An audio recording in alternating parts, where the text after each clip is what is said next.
지난 2년 정도 우리가 주제를 삼았던 것이 내 눈을 열어 보게 하소서라고 하는 주제를 다루었습니다. 큰 주제였죠. 여전히 계속되는 같은 내용의 주제입니다만은 조금 더 강조점을 달리하고자 내년부터는 은혜로 다시 한번 들어가려고 생각을 합니다. 우리 기독교를 정의하는 가장 유일하고 독특한 단어가 있다면 그거는 은혜입니다. 은혜. 근데 이 은혜가 참 재미가 있어요.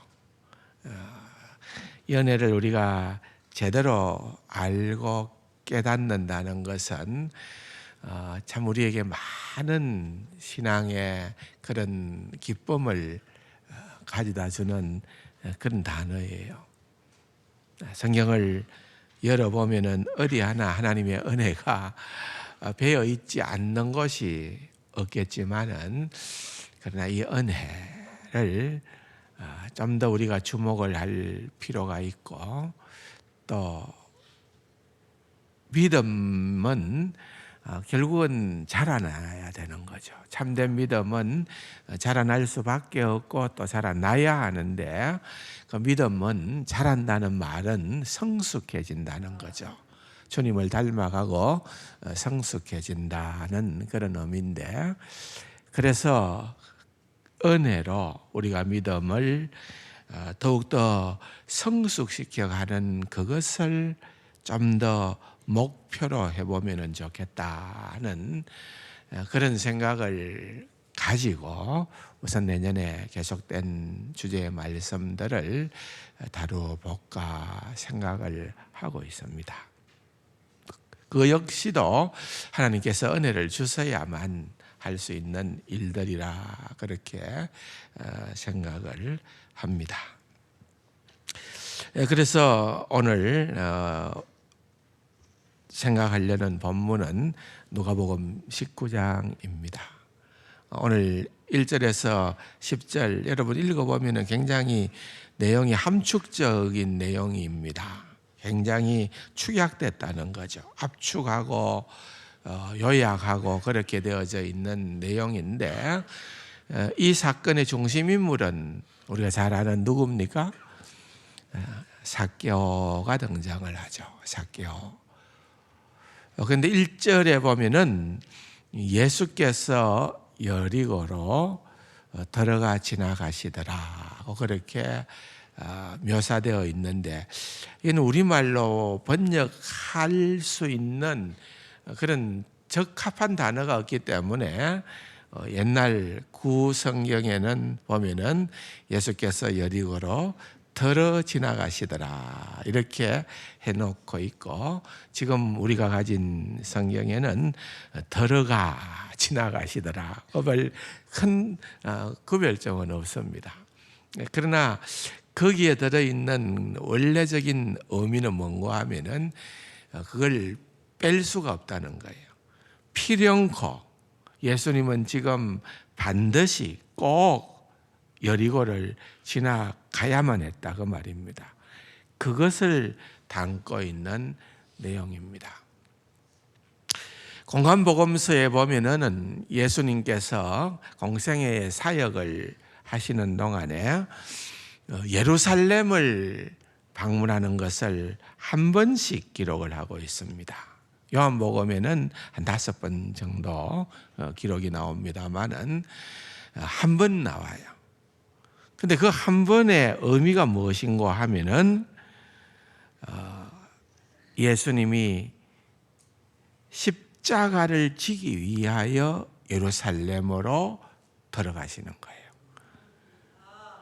그렇기 때문에 이것은 그야말로 우리가 성탄절에 성육신의 의미들을 생각을 했습니다마는 주님께서 이 땅에 오신 목적, 인간의 몸을 입고 이 땅에 오신 목적은 우리를 위하여 십자가를 지시기 위해서, 우리의 모든 죄의 문제를 주님께서 다 담당하시고 십자가를 지기 위해서다.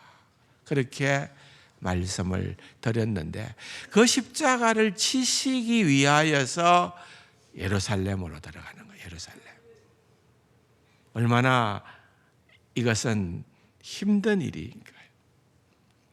영광스러운 지금 왕자로 예루살렘 궁으로 그렇게 가시는 발걸음이 아니다 그 말이에요. 예수님의 지금 예루살렘 행렬은 그야말로 죽음의 행렬이었어요. 근데 누가복음의 기록자인 누가는 의사입니다. 우리 제장로님도 그래서 합니다만은 의사들의 특징은 굉장히 섬세해야 됩니다. 섬세해야 돼. 왜? 오차가 나면 안 되니까. 정말 집중을 해서 세밀한 관찰을 해야 됩니다. 공관복음, 사복음서 가운데에서도 의사였던 누가의 기록은 그런 면에서 굉장히 섬세합니다.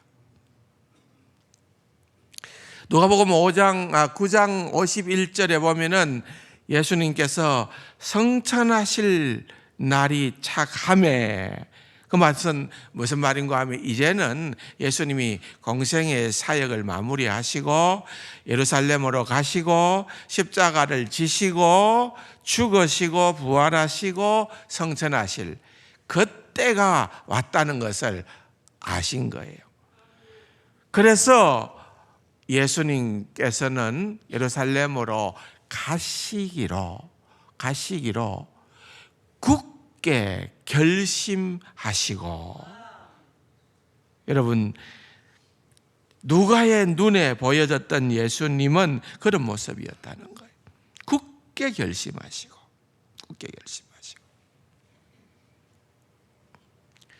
또 여러분 오늘 우리가 읽었던 19장 28절에 보면은 예수께서 이 말씀을 하시고 예루살렘을 향하여 앞서서 가시니라 그랬어요. 여러분 생각을 해보십시오. 수많은 무리들과 제자들과 함께 지금 길을 갑니다. 그러면은 앞서거니 뒤서거니 이렇게 할 수도 있어요. 그렇잖아요. 얼마든지 얘기를 하다 보고 또 누구에게 관심을 기울이다 보면은 그럴 수도 있는데, 누가는 여러분 이걸 괜히 기록한 것이 아니에요. 앞서서 갔다라고 하는 말은 예수님이 지금 예루살렘을 향하여 말씀드렸죠. 십자가를 치시는 그 길을, 그 어려운 길을, 그 엄청난 사명의 길을 머뭇거리지 않았다는 거예요. 예수님은 자발적으로 앞서서 그렇게 걸어가시는 모습을 보여주고 있는 말씀입니다. 그런데 그 예루살렘을 향하는 그 마지막 대 속에 이제는 돌아설 수 없는, 이번에 가면은 예수님은 죽음의 길입니다. 돌아설 수 없는 그 길을 가는 예수님이 오늘 19장 1절에 여리고를 반드시 들어 지나가셨다라는 그 말은 굉장히 의미심장한 말씀이라는 거죠. 왜? 예루살렘과 여리고는 불과 27km 내지는 30km 정도밖에는 안 됩니다. 지금은 차를 타면은 20-30분이면 되는 거리고, 그 당시에 도보로도 물론 길은 굉장히 험했습니다. 그런데 걸어도 7-8시간 정도의 거리가 여리고와 예루살렘입니다. 그야말로 예루살렘의 목전에 온 거예요. 이제 하루 정도만 넉넉하게 잡아서 하루 정도만 뒤라면은 예수님은 예루살렘으로 입성하시고, 거기에는 예수님을 위하여 기다리는 것은 죽음 밖에는 없는 그런 형편을 진행시키고 하고 있는 겁니다. 그런데 전체적인 내용을 들여다보니까 예루살렘을 가시기 전에 여리고를 들어가셔서 거기에서 하룻밤을 머무시고 그렇게 또 제자들 앞서서 예루살렘을 향하셨던 그 주님의 모습은 여리고를 머물러야 했던 단 하나의 이유가 거기 있었다는 것을 보여주는 것입니다. 그것은 다른 것이 아니라 삭개오를 구원코자 했다는 겁니다. 여러분, 삭개오가 그렇게 대단한 인물입니까? 여러분, 삭개오가 잘생겼을까요? 모릅니다. 삭개오가 하나, 성경은 좀처럼 그렇게 일반적인 신체 특징을 드러내는 표현이 등장하지는 않는데 삭개오는 어떤 자였다? 키가 작았다는 거예요. 저처럼 키가 작았다 그 말이겠죠. 네. 저도 젊은 시절에는 꽤나 컸는데 나이가 들수록 좀 작아진 거가 아닌가 저 혼자 그래 생각도 해요. 근데 아마 저 정도 작은 것보다는 아마 더 작았을 것 같아요. 그죠? 키 작았다라고 그렇게 표현할 정도로 했다면은 꽤나 작았을 거예요. 근데 사실은 삭개오에 있어서는 키 작은 그것을 드러내기 위해서 이 문장이 등장하는 것은 아니죠. 여기에는 뚜렷한 메시지가 있는 거예요. 뚜렷한 메시지. 그 메시지를 우리가 은혜의 관점으로 한번 들여다보자는 거예요. 그걸 제가 성구 영신 예배 때까지 말씀을 이 19장 말씀을 드리려고 생각을 해요. 또 다 못하면 그 다음 주에 하면 되죠. 근데 어쨌든 이 사건은 우리가 관심을 좀 가질 필요가 있습니다. 그리고 여러분, 우리를 위하여 좀 편리하도록 하기 위해서 후대에 장과 절의 구분이 생겨났잖아요. 그럼 원래 원본은 없으니까 사본은 장절 구분이 없습니다. 그죠? 쭉 선언한 거죠. 그렇기 때문에 우리는 장을 통하여 찾기는 좋은데 우리도 모르는 사이에 선입과는 그 장으로 끝을 내버립니다. 안타깝게도. 왜냐하면 이게 문맥이라는 것이 되게 중요하거든요. 되게 중요해요. 다시 말하면 여러분, 이 19장에 등장하는 이 삭개오라는 인물과 대비되는 인물이 18장에 등장을 해요. 근데 우리가 18장을 그냥 들여다보고 끝내버리고 18장은 잊어버리고 19장을 열어서 또 내용을 보고 끝내버리니까 이게 매칭이 안 되는 거예요. 원래 성경에는 그런 구분이 없는 거죠. 저자인 누가는 사실은 18장에 나타나는 사건과 19장에 나타나는 삭개오 사건을 잘 우리에게 비교해서 보여주고 있습니다. 무슨 말인가 하면은 18장 18절 이하에 보면은 거기에도 삭개오랑 유사한 인물이 한 사람 등장합니다. 똑같지는 않아요. 젊고 또는 관원이었고 또 부자였고 이런 거는 같다고 볼 수가 있습니다. 그런데 18장에 등장하는 부자 관원은 굉장히 존경받는 인물입니다. 또 어려서부터 주님과의 대화 가운데서 확인되어지듯이 율법을 잘 지켰던 인물입니다. 적어도 겉으로 봐서는 여러분 18장에 등장하는 젊은 부자 관원은 사람들로부터 굉장히 인정과 존경을 받았던 인물이 아닌가 그렇게 볼 수 있습니다. 그런데 이 인물이 예수님을 찾아옵니다. 굉장히 심오한 종교적인 질문을 던지는 거죠. 예수님, 내가 무엇을 하여야 영생을 얻을 수 있겠습니까? 여러분, 아무나 그런 질문하는 건 아니겠죠. 이 부자간언이 다 가지고 있었다 하더라도 뭔가 지금 숙제가 있었다는 거죠. 내가 어떻게 하면은 영생을 얻을 수가 있느냐는 질문을 합니다. 주님은 이미 다 아시죠.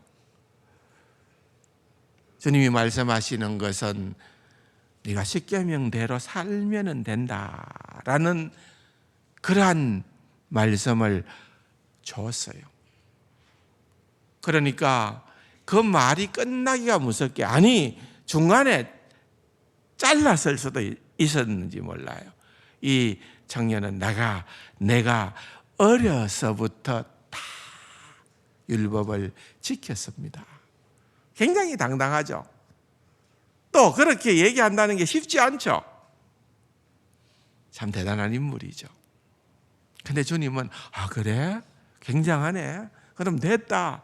이렇게 말씀하시는 것이 아니라 주님은 오히려 내게 한 가지 부족한 것이 있는데 그게 뭔가 하니까 네가 가지고 있는 그 많은 재물들 다 팔아서 가난한 사람들에게 나누어 주고 나를 좇아라.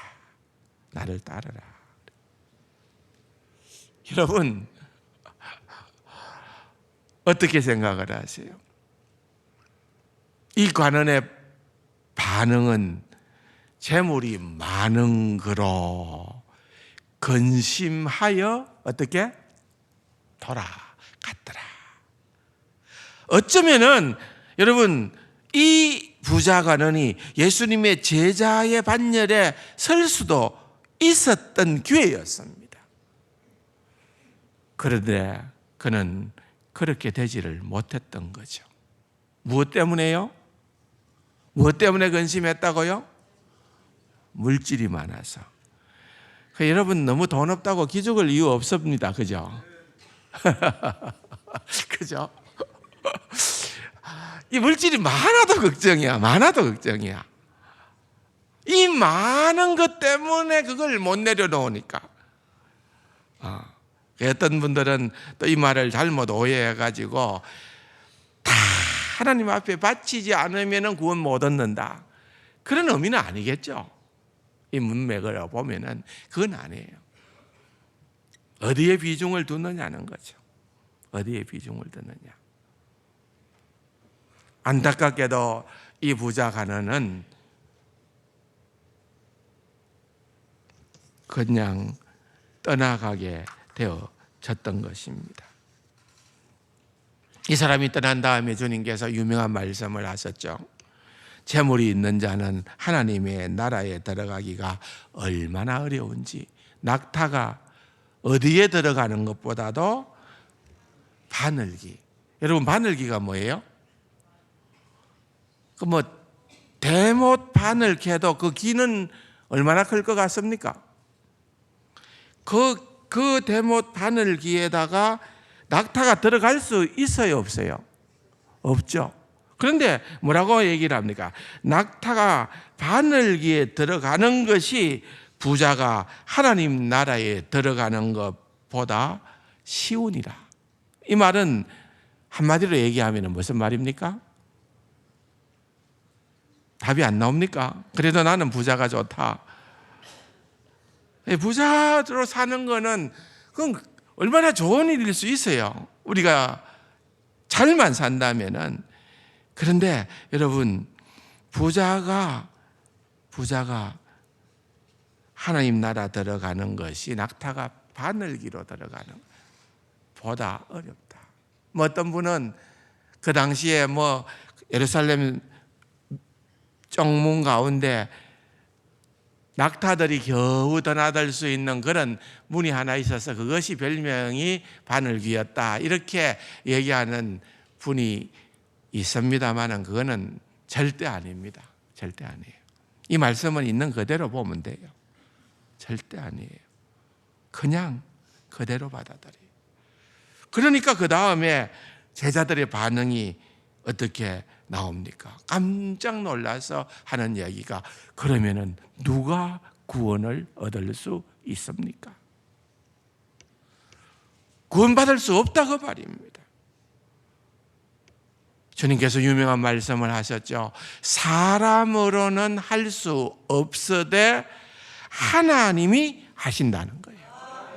여러분, 구원은 부자든 가난한 사람이든, 가난한 사람은 자력으로 할 수 있는 것 아니죠. 구원은, 영생은 사람으로 할 수 있는 것이 아니라 하나님의 은혜라는 거예요. 하나님의 은혜라는 거예요. 전적으로 하나님이 하신다.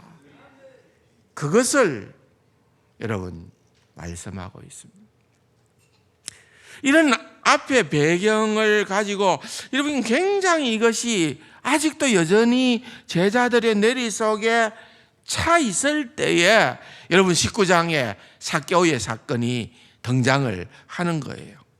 보세요. 비슷해요. 관원이에요. 또 어떻게 보면은 여러분 부자 관원이라고 했지만은 삭개오라는 이름의 뜻은 순전하다, 의롭다는 말이에요. 이름도 굉장히 좋은 이름이죠. 의롭다 그 말이에요. 그런데 그는 세리장이요. 또한 뭐라고요? 부자더라 그랬습니다. 여러분, 그 당시에 돈 버는 최고 자리 중에 하나가 뭘까요?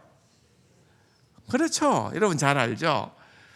로마가 원하는, 그 당시에는 로마 식민지 하에 살았던 유대 백성들이었기 때문에 세리는 로마 정부가 요구하는 정도의 일정한 분량을 세금으로 바치기만 하면은 얼마를 거두든지 그거는 로마 정부로부터 타치를 안 받았어요.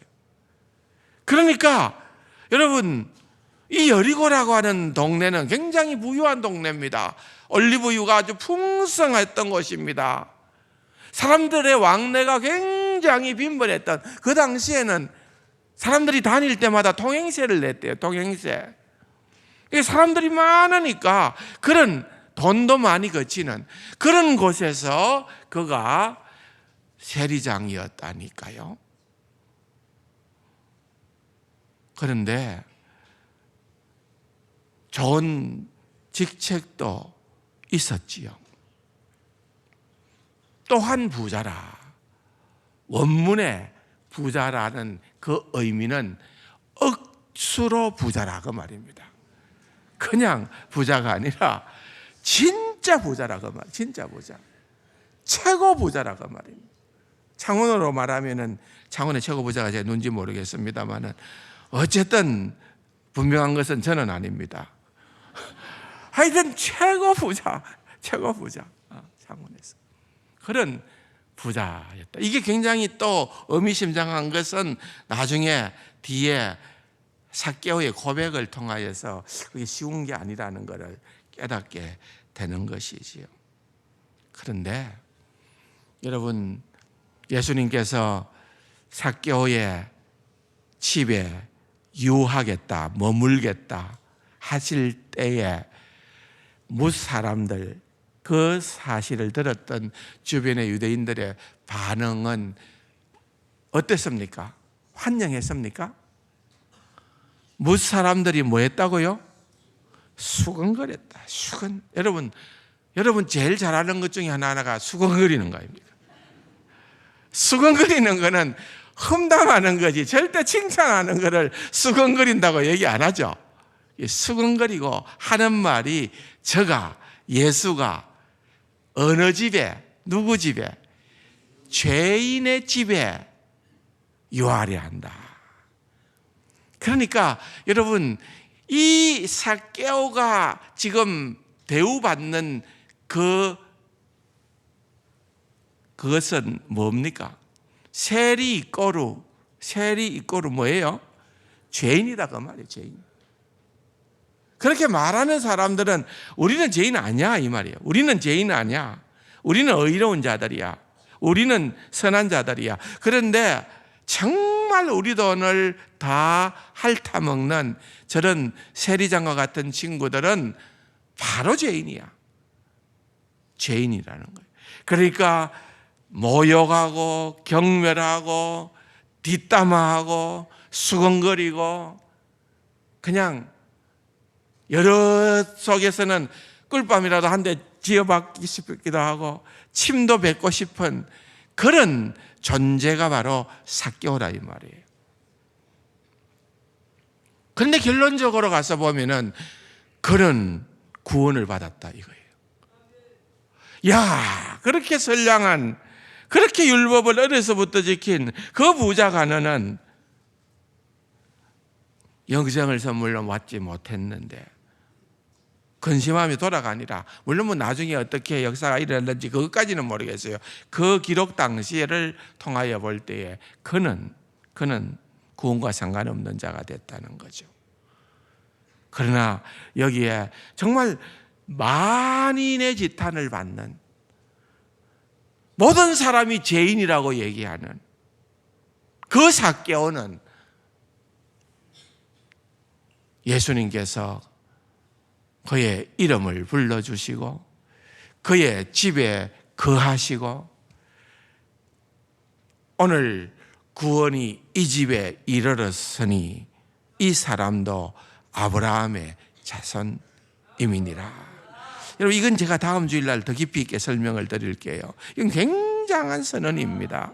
보통 선언이 아니에요. 근데 어쨌든 구원 받았다는 거예요. 그래서 또한 삭개오의 반응은 내 소유의 절반을, 또는 내가 누구 것을 착취했으면 4배나, 이런 어떤 그 아주 내용이 굉장히 함축되어져 있기 때문에 그 중간에 어떤 일이 있었는지에 대해서는 우리는 잘 몰라요. 그러나 이런 그의 삶에 엄청난 변화가 일어나게 되어졌다는 것 보게 되는 거예요. 결국은 뭐가 작동했을까요? 은혜가 작동했다 그 말이에요. 하나님의 은혜가 작동되어지는 곳에 구원의 역사가 일어납니다. 기독교는 절대로 보상받는 종교가 아닙니다. 내가 자격이 있기 때문에, 내가 구원받을 만한 행위를 했기 때문에, 그래서 내가 구원받았다. 여러분, 그거는 은혜와 상관이 없는 거죠. 그렇다면 그분은 은혜를 모르는 거죠.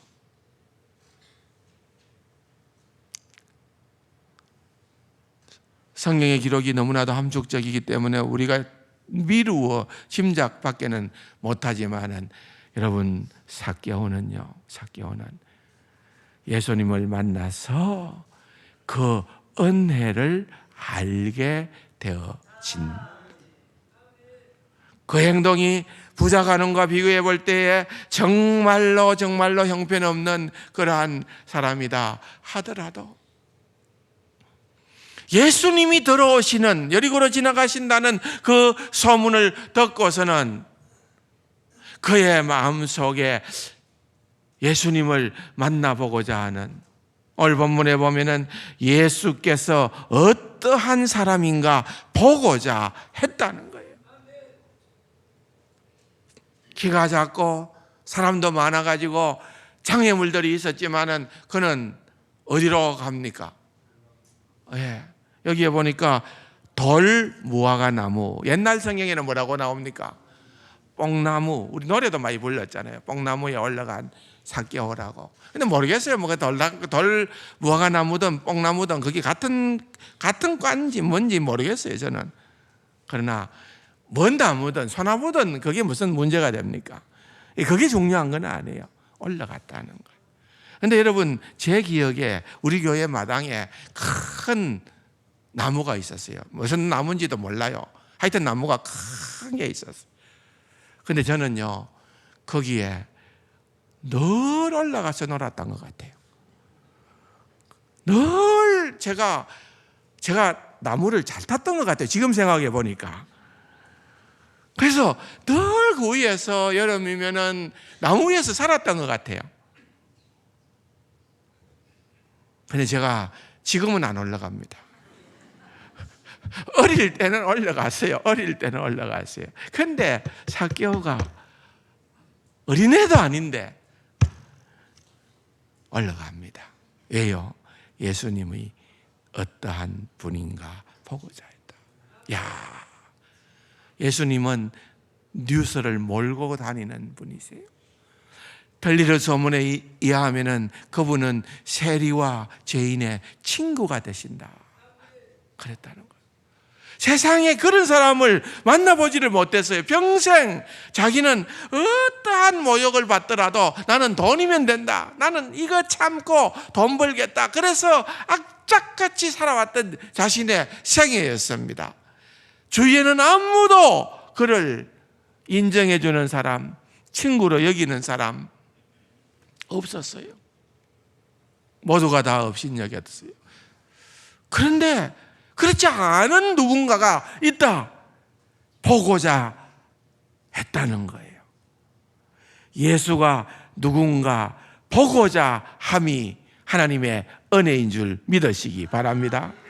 하나님의 은혜가 거기에 있는 거예요.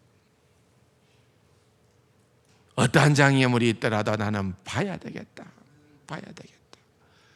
그런데 기겁할 일이 생겨버리고 만 거죠.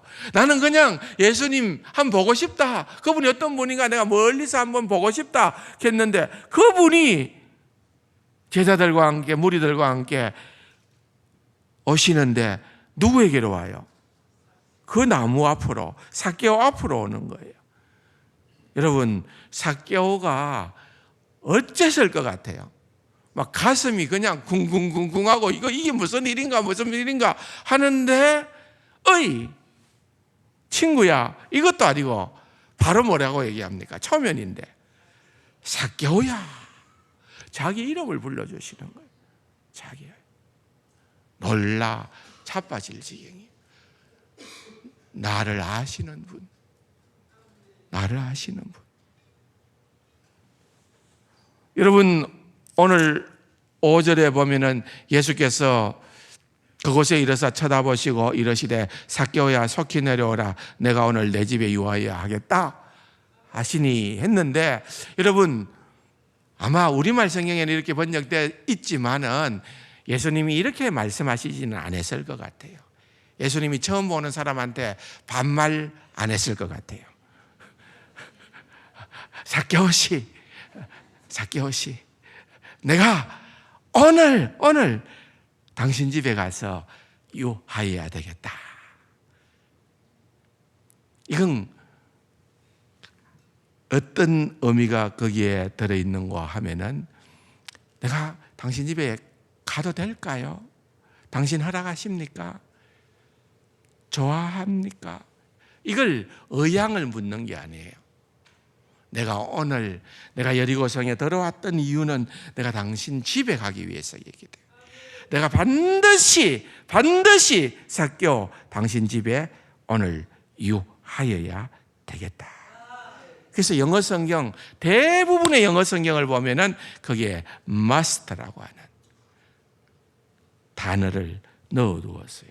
예수님은 그냥 가도 좋고 안 가도 좋은 게 아니에요. must 반드시 내가 가겠다는 거예요. 머물겠다는 거예요. 스테이 하겠다는 거예요. 이유는 다음 내용들을 통해서 등장하는 거예요. 그에게 놀라운 구원의 은혜를 주기 위해서 그런 거예요. 사랑하는 성도 여러분, 이 은혜의 자리가 복된 자리인 줄 믿으시기 바랍니다. 믿으시기 바랍니다. 근데 여러분, 은혜가 늘 모든 사람에게 은혜로만 작동되는 게 아닙니다.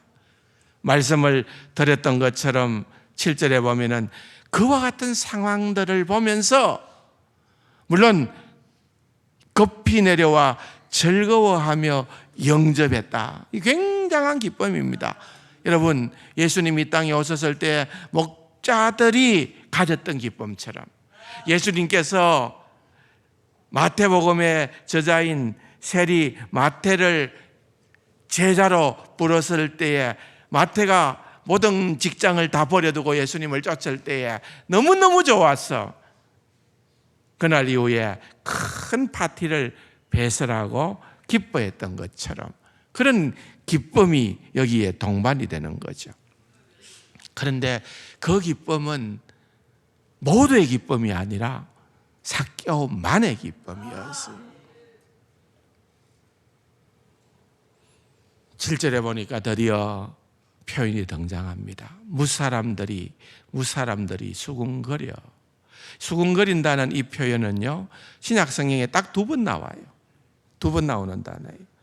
어디에 또 하는 군데 나오는가 하면은 누가복음 15장 2절에 나와요. 앞에 보면은 누가복음 15장에 사람들이 예수님을 향하여 저가 세리와 창기와 친하게 지낸다 라고 비난할 때에 수군거렸다 그랬어요. 예수님께서 그런 수군거림 속에서 뭐라고 말씀하십니까? 누가복음 15장에 등장하는 유명한 비유장 아닙니까? 누가복음 15장. 잃어버린 뭐예요? 잃어버린 동전 비유, 잃어버린 또 탕자 아들 비유, 잃어버린 또 뭐 나옵니까?